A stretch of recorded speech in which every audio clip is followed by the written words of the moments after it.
à tous, très heureux de vous retrouver. School TV Le Mag, une demi-heure, vous le savez, sur la scolarité de vos enfants. Aujourd'hui, on se met en mode action, éducation et on s'intéresse aux capacités physiques des jeunes. Elles sont très clairement en baisse. Les professionnels de santé tirent la sonnette d'alarme aujourd'hui. Chiffres et explications dans un instant avec l'amie Irina Capron. Phénomène pour le moins inquiétant, mais vous le verrez, rien d'irréversible. Quelle solution pour combattre la sédentarité? Comment retrouver la forme? Élément de réponse dans le MAG. Ce sera dans un instant. Et puis l'éducation nationale, vous le savez, s'est emparée du sujet. Qu'est-ce qui est au programme? Est-ce suffisant? Efficace? L'école peut-elle éduquer, voire rééduquer nos enfants sur le plan de la santé et de l'exercice physique? On en parle avec nos invités. David Matelot, bonjour, via Skype. Merci d'avoir accepté notre invitation. Vous êtes enseignant d'éducation physique et sportive, bonjour. Et vous enseignez en Bretagne. Bonsoir, professeur. Bonjour, professeur Paul Menu. Merci d'être avec nous. Vous êtes cardiologue et membre de la Fédération française de cardiologie. Voilà pour les présentations. C'est parti pour la loupe. C'est avec Irina.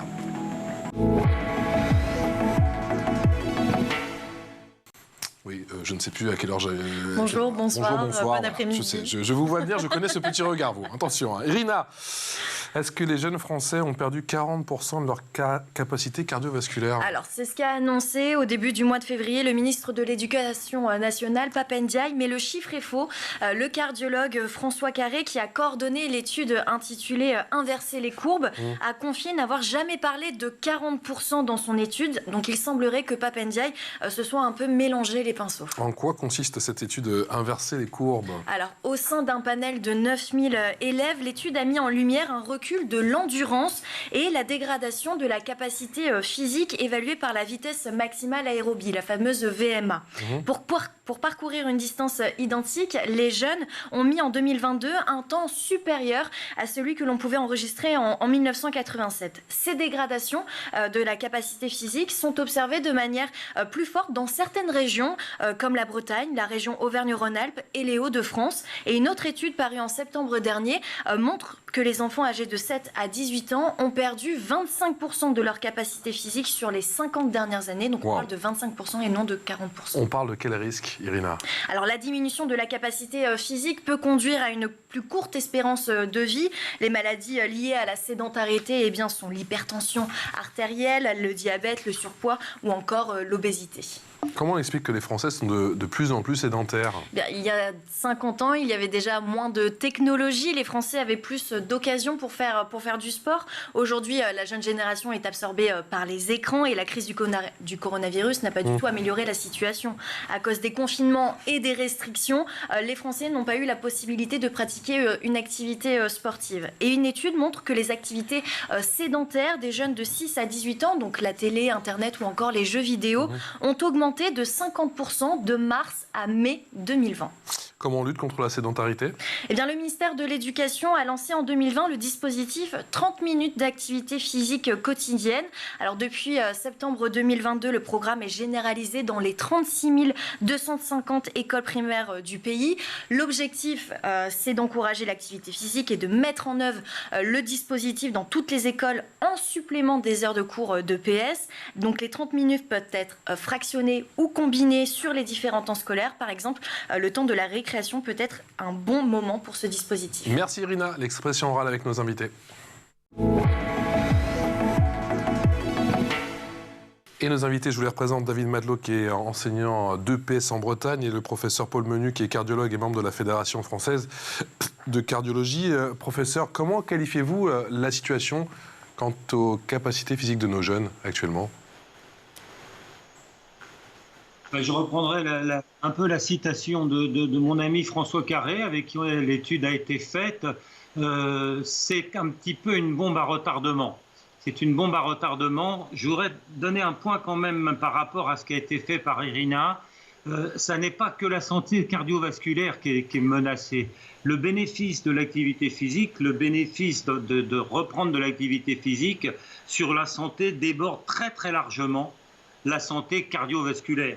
Ça touche la santé mentale, la santé cognitive, la santé bien-être, la santé sommeil. Il y a une limitation actuellement à dire si vous faites plus, bougez plus ou vous avez une activité supplémentaire, vous aurez une meilleure santé cardiovasculaire. Mais quand on va dans les collèges, et je pense que mon collègue qui est professeur d'EPS le dira, dans combien de temps je serai malade? Dans 30 ans, pour eux c'est très très loin, alors que les bénéfices et les effets de la sédentarité, les effets des écrans et du sommeil mauvais entraîné par ce manque d'activité sont immédiats sur le bien-être, sur la morosité, sur la capacité cognitive. Un enfant qui ne dort pas bien, qui n'a pas une bonne activité physique, ne peut pas se concentrer. En faisant une activité physique, on augmente son débit cardiaque et son débit cérébral, et on a une meilleure mémorisation, des meilleures concentrations. Je crois qu'il ne faut pas limiter, surtout pas limiter ce problème de l'activité physique au seul bénéfice cardiovasculaire. Aujourd'hui, nos jeunes ont plus rapidement des maladies de vieux, entre guillemets, bien évidemment. Je parle de l'hypertension artérielle et j'en passe. Non, c'est pas vraiment. Ils sont plus obèses, il y a une surcharge pondérale, Oui. Ils sont plus déprimés. On le vérifie, nous, avec la Maison des adolescents, il y a vraiment une détérioration du bien-être et du moral des jeunes. Il y a une surcharge pondérale, il y a une surcharge aussi de diabète, une augmentation, mais c'est pas complètement ça, parce que les effets qu'on appelle non organiques sont immédiats. Si vous avez une activité physique, vous allez vous sentir mieux, vous aurez une meilleure humeur. La maladie qui va survenir dans 10 ans, c'est un peu comme le problème du tabac. J'ai beaucoup œuvré pour essayer de lutter contre le tabac. Ils nous disent, mais je serai malade dans combien de temps? Bof, dans 10 ans, pour eux, 10 ans, ça paraît très très loin. Donc si vous voulez, il faut insister, et je pense que, alors les chiffres qu'a donné votre collègue sont bons. C'est vrai qu'en 40 ans, les jeunes ont perdu 25% de leur capacité à courir. Mais ils ont perdu encore plus au niveau de leur concentration, de leur mémorisation et de leur morale. Vous voyez ce que je veux dire? Je veux dire que ce n'est pas uniquement la capacité de courir le 600 mètres en 4 minutes plutôt que 3 minutes. Il y a aussi un effet, et interroger les neuropsychiatres, les pédopsychiatres, aujourd'hui, à Poitiers où je travaille, le centre qui s'occupe de ça ne peut plus accueillir les enfants. D'accord. Il leur donne 3 semaines de délai, sauf qu'au moins de 3 semaines, ils ont le temps de faire des choses irréversibles. David Matelot, quel est votre sentiment et qu'est-ce que vous remarquez, vous, pendant vos cours d'éducation physique et sportive dans votre établissement?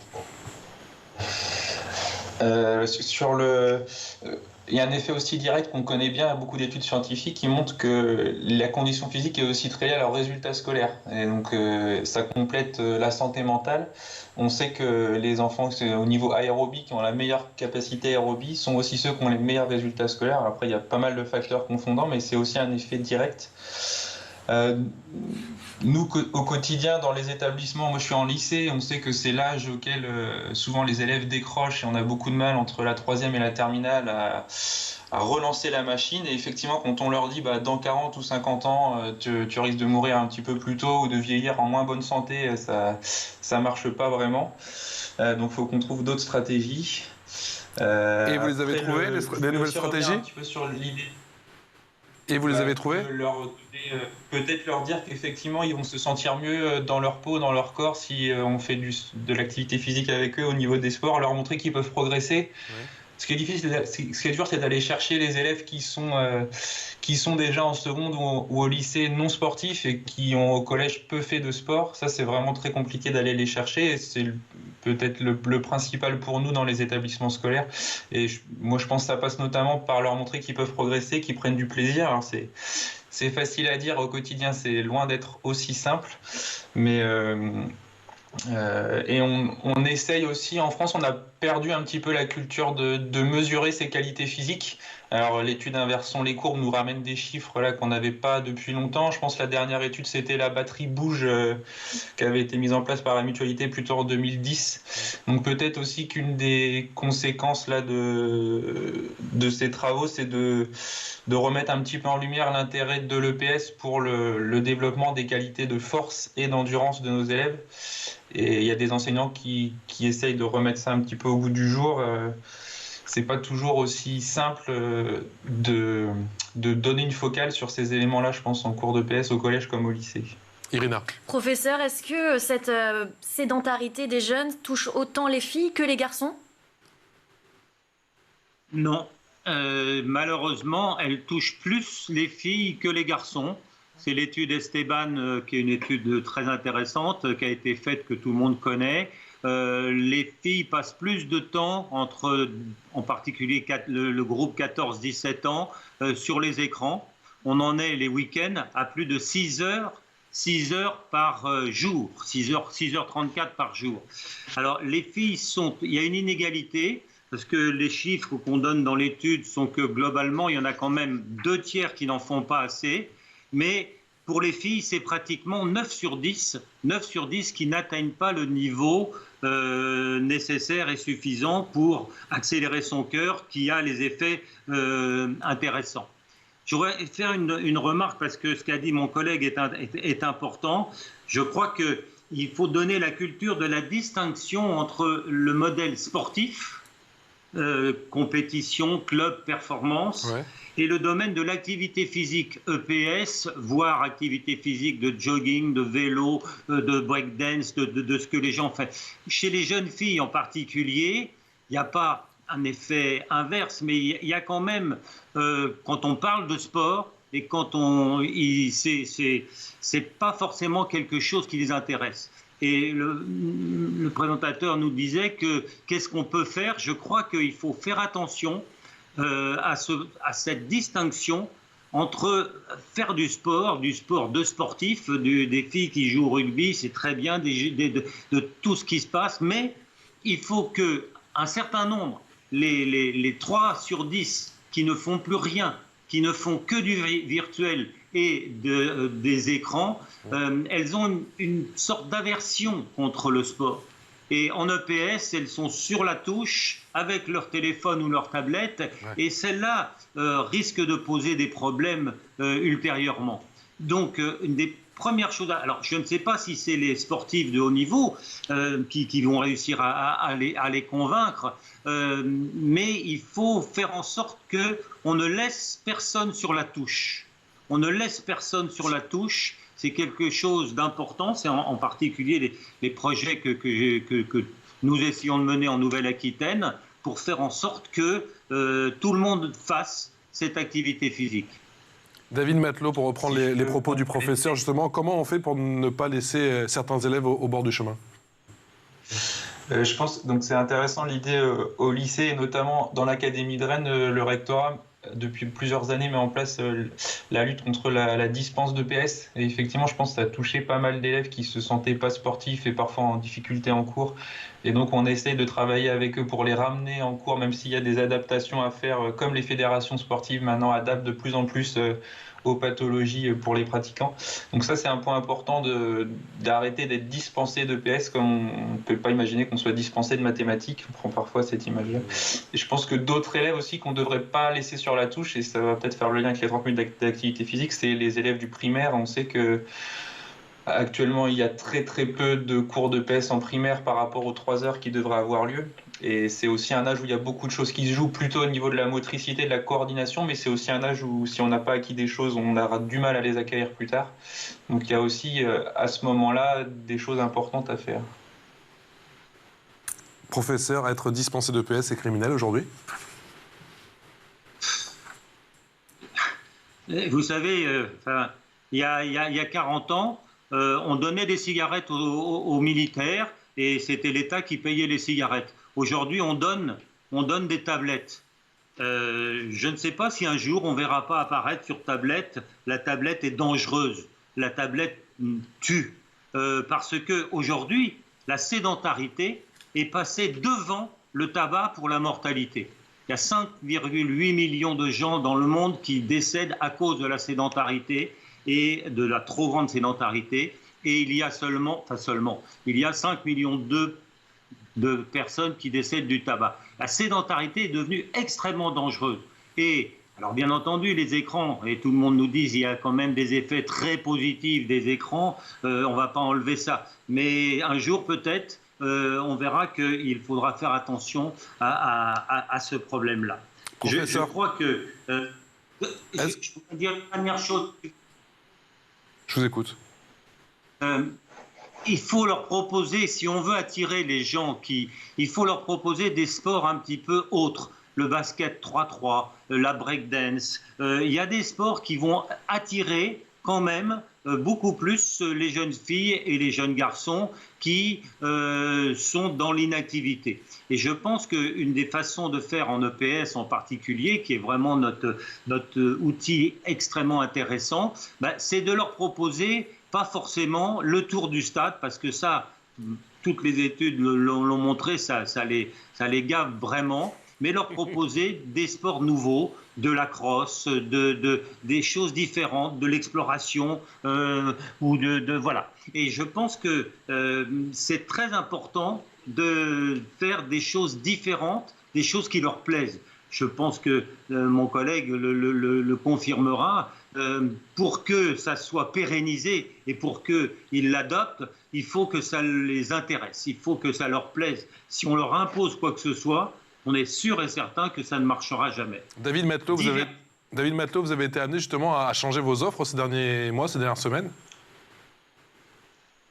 À changer, mais... Votre offre en termes de cours, d'activités sportives. Et j'imagine que c'est pas si facile que ça.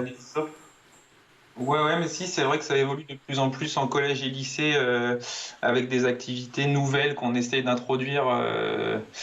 Après, il y a des questions de compétences des enseignants aussi. Donc souvent, les enseignants qui amènent ces choses-là, c'est parce qu'ils sont pratiquants par ailleurs et qui connaissent les choses et qui savent un petit peu où emmener les élèves.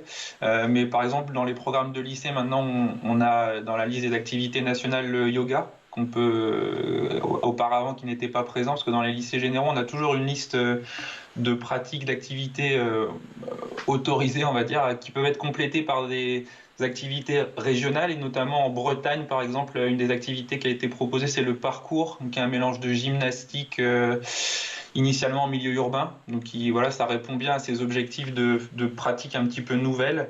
Quelque chose qui est arrivé il y a plus longtemps maintenant, mais c'est beaucoup la musculation, le crossfit. Donc ça commence à être bien installé, mais c'est quelque chose qu'on ne voyait pas, je pense, il y a 20 ou 30 ans.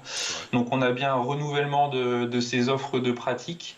Après, juste par rapport aux écrans, il y a des enseignants aussi qui essayent de faire des choses qui utilisent ces écrans ou ces environnements numériques. Je pense à une application qui est développée par l'UNSS dans l'idée de mettre en réseau les élèves et de les amener à comptabiliser leur nombre d'heures qui passent à faire une activité physique, à nager, courir, faire du vélo, de pouvoir mettre en équipe ces élèves au sein de l'établissement.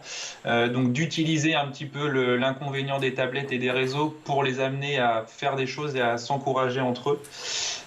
Et je voulais revenir sur un petit point aussi sur le lien entre le haut niveau et justement nos élèves non sportifs. Je pense que c'est pas si évident que de mettre en avant le sport de haut niveau et les Jeux Olympiques. C'est pas forcément quelque chose qui aura des effets évidents sur les élèves ou les adultes qui sont non sportifs. J'ai vu passer une étude assez récente sur ce sujet-là qui essayait de faire des liens et des bilans après Jeux Olympiques, et c'est pas si simple que ça profite aux non sportifs. Professeur, est-ce qu'il faut un observatoire sur la sédentarité comme aux États-Unis par exemple, pour avoir un véritable suivi? Oui, bien entendu, on est en train avec la Fédération française de cardiologie de travailler sur ce sujet. Je pense que ce qui aurait été bien, pas bien, mais je veux dire que ce qui serait intéressant, parce que ça a été démontré dans d'autres pays, c'est d'inclure les parents d'élèves, parce que bien sûr, là, aujourd'hui, il y a un professeur de chirurgie, il y a un enseignant d'EPS, mais si on n'inclut pas, l'activité physique, ce n'est pas autonome.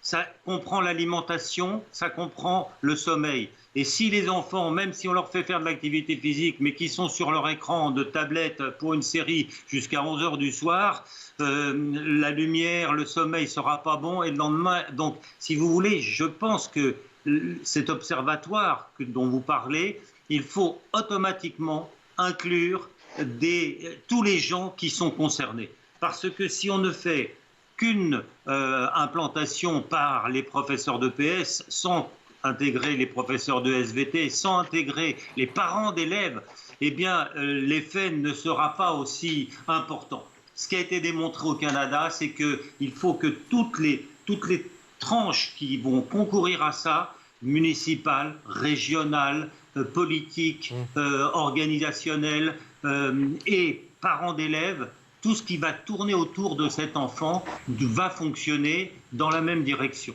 Et je crois que c'est important que cet observatoire intègre beaucoup de personnes. Irina.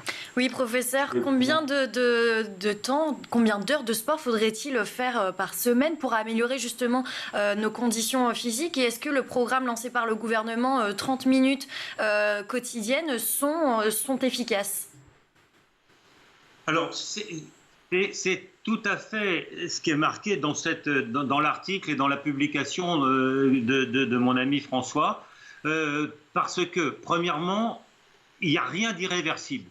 Depuis le début, on n'en a pas trop parlé. On a parlé des effets mauvais de ne pas en faire assez. Mais l'intérêt de cet article, il est très important.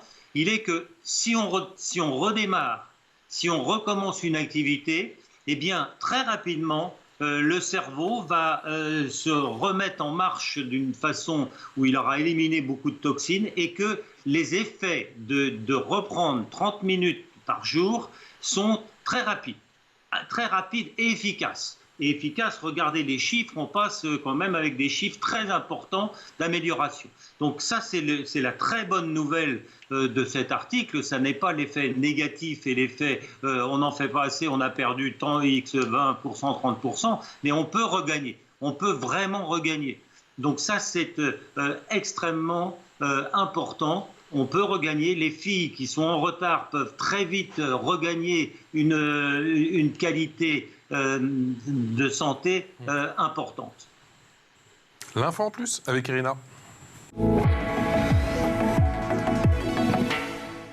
Irina, pour cette info en plus, tu nous parles de l'Ozempic qui fait fureur à cause de certains influenceurs. Effectivement, l'Ozempic, c'est un médicament, un anti-diabétique injectable, donc indiqué chez les adultes atteints de diabète de type 2, donc ce qui concerne près de 2 millions de personnes en France. Mais depuis plusieurs jours, de nombreuses personnes ont expliqué qu'ils avaient des difficultés à trouver leur traitement en pharmacie. Alors pourquoi cette pénurie? C'est vrai qu'il y a eu une augmentation du nombre de diabétiques dans le monde, mais l'autre raison, c'est plutôt les vertus de ce médicament. La molécule, la sémaglutide, permet de perdre du poids. Alors sur les réseaux sociaux, de nombreux influenceurs n'ont pas hésité à faire la promotion de ce médicament. On peut voir plusieurs vidéos montrant des jeunes à se faire une injection pour maigrir. D'ailleurs, le hashtag Ozempic a été vu de plus de 240 millions de fois.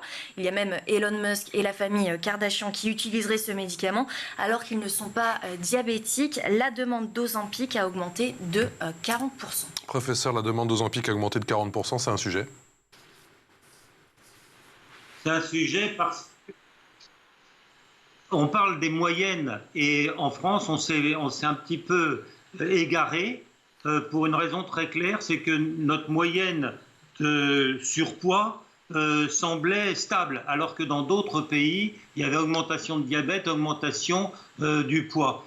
Et quand on parle de moyenne, eh bien, on n'a pas un bon examen et il y a beaucoup de jeunes filles actuellement qui veulent être très maigres.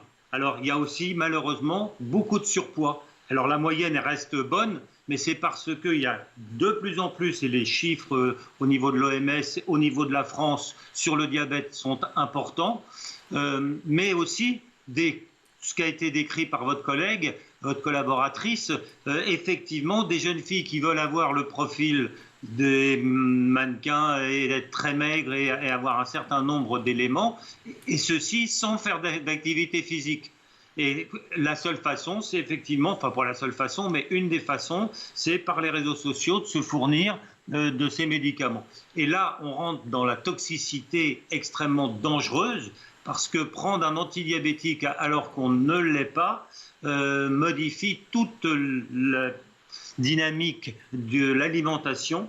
Tout à l'heure, j'ai essayé d'insister sur le fait que c'est un équilibre alimentation, sommeil, activité physique. Et là, on rentre directement dans le très fort déséquilibre. Au lieu de faire de l'activité physique qui fait maigrir, on prend un médicament qui effectivement fait maigrir aussi, mais détruit l'équilibre alimentaire.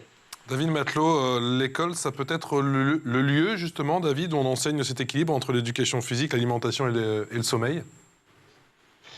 L'alimentation, on a du mal quand même, globalement, même si c'est vrai que c'est au moins aussi, peut-être plus important pour le surpoids.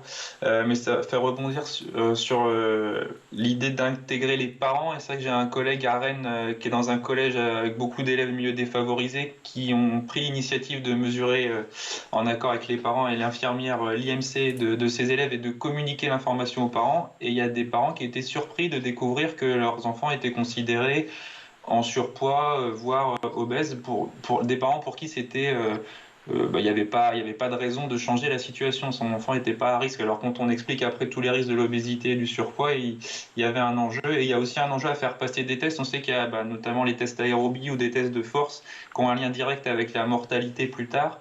Et je sais que François Carré, notamment, que je connais bien également, milite, et je ne sais pas dans quelle mesure, pour que dans le carnet de santé, par exemple, qui est numérique maintenant, on puisse avoir quelques résultats des tests physiques, que ce soit le hand grip sur la force ou des tests aérobie, qu'on sait vraiment très en lien avec le risque de mortalité et avec la santé physique globale. Donc on a un rôle à jouer, je pense, là-dessus, de prise de conscience aussi et de suivi de ces indicateurs. C'est pour ça que je pense que l'idée d'un observatoire pour que chacun puisse voir où il en est et communiquer avec les parents, ce serait une bonne idée. Professeur, est-ce qu'il faut systématiser ces tests et les mettre du coup dans le carnet de santé numérique? Sans doute. Il faut essayer d'avoir des marqueurs. C'est facile, un diabétique, je sais pourquoi il est diabétique, pas pourquoi, mais j'ai sa glycémie. Un hypertendu, j'ai un marqueur pour savoir quelle est sa tension. Il y a deux domaines qui sont très difficiles à analyser. C'est le stress et l'activité physique. Est-ce que je fais assez d'activité physique ou pas? Je n'ai pas un marqueur, je ne peux pas faire une prise de sang. Alors, il y a les pas, il y a la fréquence cardiaque, il y a un certain nombre d'éléments. Et c'est pour ça qu'il faut vraisemblablement un observatoire et qu'il faut avoir un passe-sport marquant, justement, et connecté. Maintenant, avec les connexions avec l'informatique, on peut faire des choses. Les parcours du cœur qu'on a fait pendant la période du Covid, on les a connectés. C'est-à-dire que c'était des parcours du cœur virtuels, pas virtuels, les gens allaient dehors et avec leur smartphone, via différents logiciels, on avait la possibilité de savoir vraiment ce qu'ils faisaient. Et c'est extrêmement intéressant parce qu'il n'y a rien qui est plus motivant que la montre qui vous dit « Ah ben j'ai fait que 6000 pas, ben, je vais peut-être en faire un petit peu plus quand même ». Au niveau, je ne sais pas si ça fonctionne chez les jeunes, en tous les cas chez les personnes plus âgées, d'avoir quelque chose qui leur indique réellement qu'ils n'en ont pas fait assez, eh bien, ils vont avec leur chien faire 1 kilomètre de plus ou aller chercher le pain un petit peu plus loin. Avoir quelque chose, un observatoire connecté permettant aux jeunes de les remotiver est sûrement quelque chose d'intéressant. Je vais aller m'acheter un chien du coup. Merci infiniment à tous les deux d'avoir été avec nous. J'en ai déjà, en plus, elle va pas être contente. Merci d'avoir été avec nous. David Matelot, enseignant de PS en Bretagne. Merci encore pour toutes ces précisions, votre ressenti. Et professeur Paul Menu, merci pour votre expertise, cardiologue et membre de la Fédération française de cardiologie. C'est déjà la fin de cette émission. On en fera d'autres assurément. Et nous aussi, on fera un suivi concernant cette situation qui est pour le moins inquiétante, mais qui n'est, on l'a compris, le message qui n'est pas irréversible, bien au contraire. Il existe bon nombre de solutions. Et Irina, elle donne des cours de PS aussi. Oui, voilà. bien sûr. Je donnerai les infos, le contact. À demain pour de nouvelles aventures. Ciao.